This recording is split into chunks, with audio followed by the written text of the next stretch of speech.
जय हिंद दोस्तों, आशा करता हूं आप सभी अच्छे होंगे और आप लोग अपनी तैयारी में जुड़े हुए होंगे। लाखों कैंडिडेट जो आरपीएफ एसआई वैकेंसी का इंतजार कर रहे थे उनके लिए बहुत बड़ी अपडेट है, गुड न्यूज़ है, क्योंकि आरपीएफ एसआई का ऑफिशियल नोटिफिकेशन जारी कर दिया गया है। इस वीडियो में हम लोग बात करेंगे कि आरपीएफ सब इंस्पेक्टर का पूरा सिलेक्शन प्रोसेस क्या होता है, कैसे सिलेक्शन आप लोग ले सकते हैं, रिक्रूटमेंट प्रोसेस क्या होता है, कितना एग्ज़ाम होगा, सिलेबस क्या होगा, एग्ज़ाम का पैटर्न क्या होगा, डॉक्यूमेंट वेरिफिकेशन और मेडिकल स्टैंडर्ड क्या मांगा जाता है। तो यदि आप लोग आरपीएफ एसआई के कैंडिडेट हैं, फॉर्म अप्लाई करने वाले हैं, ये वीडियो आपके लिए काफ़ी इंपॉर्टेंट है। पूरे वीडियो को आपको ध्यान से देखना है। और यदि आप लोग जैसिंग क्लासेस पे पहली बार आए हैं या अभी तक भी सब्सक्राइब नहीं किए हैं तो कर लीजिए, ताकि जो भी रेलवे के आगे के अपडेट हो उसकी सही और ऑफिशियल जानकारी आपको मिल सके। तो दोस्तों, आप लोग यहाँ पे देख सकते हैं, ये government of India ministry of railway recruitment board की ओर से official notification railway protection force SI के लिए जारी किया गया है, जिसमें आप लोग यहाँ पे देख सकते हैं टोटल वैकेंसी आपको 452 यानी 452 वैकेंसी देखने को मिलेगी। आरपीएफ एसआई के लिए आप लोग अपना फॉर्म 15 अप्रैल 2024 से अप्लाई कर सकते हैं और लास्ट डेट 14 मई 2024 रखा गया है, यानी लगभग 1 महीने का समय यहाँ पे दिया गया है। यदि आप लोग फॉर्म में कुछ भी गलती कर देते हैं तो मॉडिफिकेशन के लिए भी विंडो ओपन किया जाएगा। 15 मई 2024 से लेकर के 24 मई 2024 तक आप लोग अपना फॉर्म में मॉडिफाई कर पाएंगे, करेक्शन कर पाएंगे। आप लोग यहाँ पे देख सकते हैं सब इंस्पेक्टर एग्जीक्यूटिव का पोस्ट है, लेवल 6 की वैकेंसी है, यानी आप लोग देख सकते हैं जो आपका बेसिक पे है 7th पे कमीशन के अकॉर्डिंग वो आपका 35,400 है, यानी स्टार्टिंग में ही सैलरी लगभग आपका 65,000 यानी 65,000 के आसपास या 70,000 के आसपास आपका बनेगा। मेडिकल स्टैंडर्ड इसमें B1 मांगा जाता है और यहाँ पर जो एज की क्राइटेरिया रखी गई है वो आपका 20 से लेकर के 28 साल। 1 जुलाई 2024 को आपका लास्ट एज काउंट होगा, यानी 1 जुलाई 2024 तक आपका जो एज का यहाँ पे सीमा होना चाहिए वो 20 से लेकर के 28 साल के बीच में होना चाहिए। इस बार 3 साल का एज रिलैक्सेशन दिया गया है, यानी जो पहले एज की सीमा हुआ करती थी वो 20 से लेकर के 25 साल ही, इस बार 20 से लेकर के 28 साल एज की सीमा बताई गई है। तो ये आपका मान सकते हैं एज का क्राइटेरिया हो गया। अब एजुकेशनल क्वालिफिकेशन की बात करें तो जितने भी कैंडिडेट जिन्होंने ग्रेजुएशन कर रखा है, यानी जितने भी ग्रेजुएट कैंडिडेट हैं किसी भी यूनिवर्सिटी से किसी भी सब्जेक्ट से, वो आरपीएफ एसआई फॉर्म के लिए अप्लाई कर सकते हैं, आवेदन कर सकते हैं। एज का आप लोगों ने क्राइटेरिया देख लिया, 20 साल से लेकर के 28 साल मिनिमम एज, और एजुकेशनल क्वालिफिकेशन आपका यहाँ पे ग्रेजुएशन मांगा गया है किसी भी सब्जेक्ट से, किसी भी यूनिवर्सिटी से। इसके बाद हम लोग आगे बढ़ें और बात करें कि यहाँ पे जो मेडिकल स्टैंडर्ड नोटिफिकेशन में B1 की बात की गई है, तो B1 कहने का क्या मतलब होता है। तो आप लोग रेलवे का यहाँ पे मेडिकल स्टैंडर्ड का चार्ट देख सकते हैं। B1 कहने का मतलब हुआ physically fit in all respect, यानी सभी आप लोग तरीके से फिट हैं। जो PWBD कैंडिडेट है इसमें फॉर्म अप्लाई नहीं कर सकते हैं।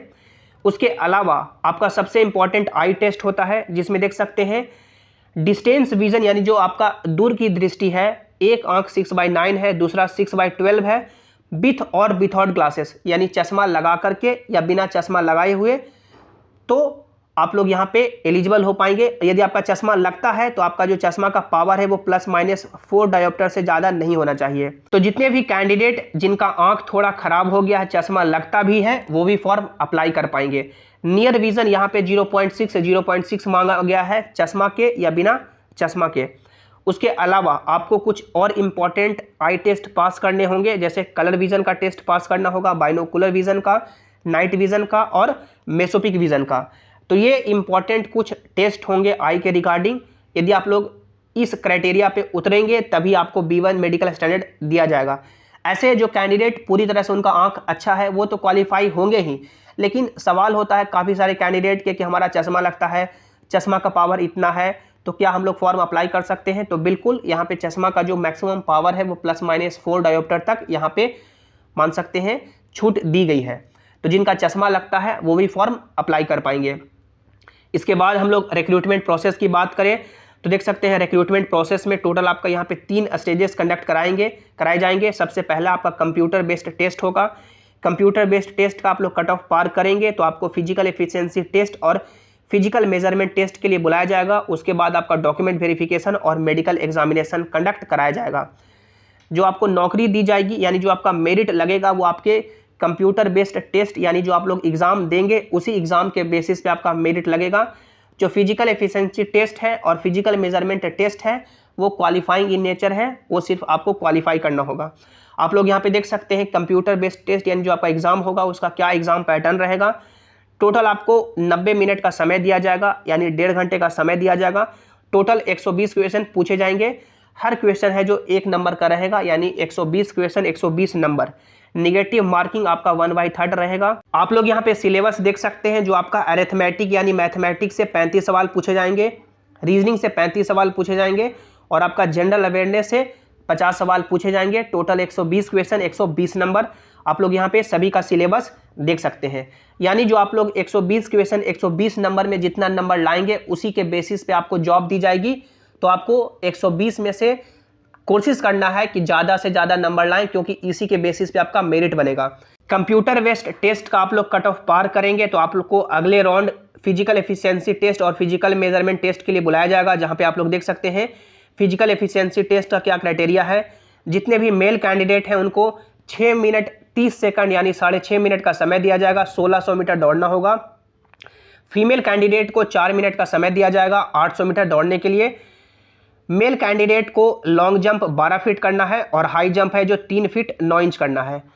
फीमेल कैंडिडेट को लॉन्ग जंप 9 फीट करना है और हाई जंप 3 फीट करना है। ये फिजिकल एफिशिएंसी टेस्ट हो गया। फिजिकल मेजरमेंट की बात करें तो मेल कैंडिडेट के लिए आप लोग यहाँ पे देख सकते हैं UR EWS OBC के लिए मिनिमम हाइट 165 सेंटीमीटर और फीमेल कैंडिडेट के लिए UR EWS OBC minimum height 157 centimetre. SC ST male candidate के लिए मिनिमम हाइट 160 सेंटीमीटर और फीमेल कैंडिडेट के लिए 152 सेंटीमीटर। गढ़वाल गोरखा मराठा के लिए मेल कैंडिडेट के लिए मिनिमम हाइट 163 सेंटीमीटर और फीमेल कैंडिडेट के लिए minimum height 155 centimetre.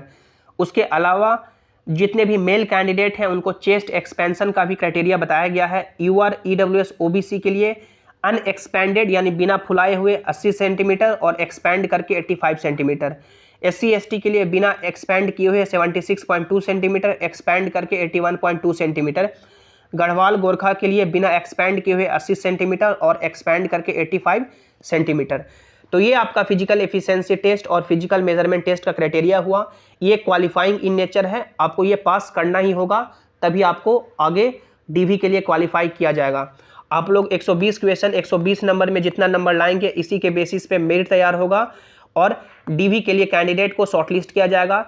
Document verification में जितने भी आपके इंपॉर्टेंट डॉक्यूमेंट है वो चेक होंगे। उसके बाद आपको मेडिकल एग्जामिनेशन के लिए भेज दिया जाएगा। मेडिकल एग्जामिनेशन में मेनली आपका आई ही डिपेंड करता है कि आपको क्वालिफाई किया जाएगा या नहीं किया जाएगा। और आई का हम लोगों ने पीछे बात किया कि क्या क्या टेस्ट होते हैं और डिस्टेंस विजन और नियर विजन कितना मांगा जाएगा चश्मा लगा करके या बिना चश्मा लगाए हुए। तो ये पूरा रिक्रूटमेंट प्रोसेस है। आई होप जितने भी जेन्युइन कैंडिडेट हैं, ऑथेंटिक कैंडिडेट हैं, डेफिनेटली उनका सिलेक्शन होगा। जो भी इसके रिगार्डिंग मन में डाउट है आप लोग नीचे कमेंट में जरूर पूछेगा। वीडियो को लाइक कीजिएगा, अपने दोस्तों के साथ शेयर कीजिएगा और सभी इंपॉर्टेंट अपडेट के लिए आप लोग टेलीग्राम जेसिंग क्लासेस से भी ज्वाइन हो जाएं ताकि जो भी अपडेट हो, जो भी नोटिस हो यहाँ पर आपको मिल सके। लिंक आपको नीचे डिस्क्रिप्शन में दे दिया गया है या आप लोग टेलीग्राम पे जेसिंग क्लासेस सर्च करके भी जुड़ सकते हैं। मिलते हैं अगली वीडियो में। Thanks for watching. Have an awesome day.